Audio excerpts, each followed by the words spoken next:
Welcome to Strictly Cap, where we turn headlines into punchlines one story at a time. From Isuzu to $1.5 million loans and human rights, nothing is safe. Today's big headline: South Africa just scored a $1.5 billion loan from the World Bank because apparently Trump felt bad for embarrassing Cupcake in the Oval Office. The World Bank handed over $1.5 billion, no strings attached.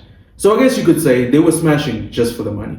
And it's definitely not being spent on fancy SUVs or ministerial galas. Mr. Cupcake, here's the money, all the money. Can't wait to use this for the fancy SUVs and the gala dinners. Okay, fine, not all of it.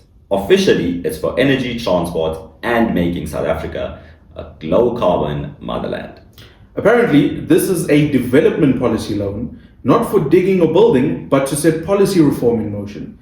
Think of it as money for a plan, like buying pen and paper, but not buying the actual house. And the repayment terms?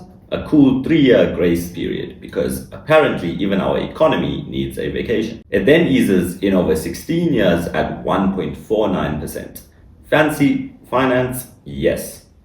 But still better than the Mashinisa rates. Speaking of Trump, the Trump administration's plans to cut the 2026 US refugee cap from 100,000 to as low as 12,000, with up to 30,000 spots reserved for white South Africans. Meneer Frikkie, I'm here to come to America.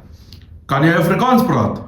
Ek kan gepraat met jy. Nee, fok off. Mainly Afrikaners. They justify it by citing racial violence fears, which South Africa denies.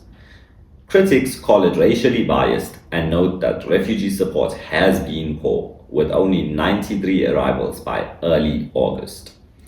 So apparently, the US want to take in 30,000 white South Africans, like specifically Afrikaners. Basically, what they're saying is they want to adopt the whole of Benoni. Just pick up the whole place and ship it overseas. Imagine customs. Sir, do you have any dangerous items in your luggage? Yeah. Just a biltong slicer, one rugby jersey, and some passive aggression. Don't forget that one who always insists on calling it soccer in America. They'll just call it the other football that nobody watches. Next up, Isuzu Motors wants to make South Africa the commercial trucking capital of the world. This strategic move aims to enhance volumes, increase the use of locally sourced parts, and reduce reliance on imports. Today we're talking trucks. No, not traffic jams, actual trucks. Isuzu is turning South Africa into the African hub for truck production. Big dreams? But here's the plot twist. Only 39% of the parts are local. That's like trying to make a bunny chow with only half the ingredients. Still edible, but not quite complete. And they want to hit 60% local content by 2035. Ambitious?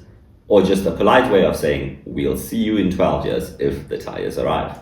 Plus, they're hoping the African Continental Free Trade Area helps them cruise into West Africa. Basically, export trucks like your uncle exports bad life advice at family braais. Lastly, South Africa rejected a US human rights report claiming worsening conditions for white Afrikaners, calling it flawed and based on unreliable sources.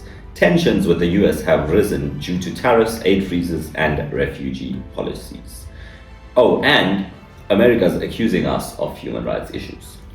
From the country that sells how to survive a school shooting backpack. Okay, Captain Irony. America's like that one friend who's a disaster but still gives relationship advice.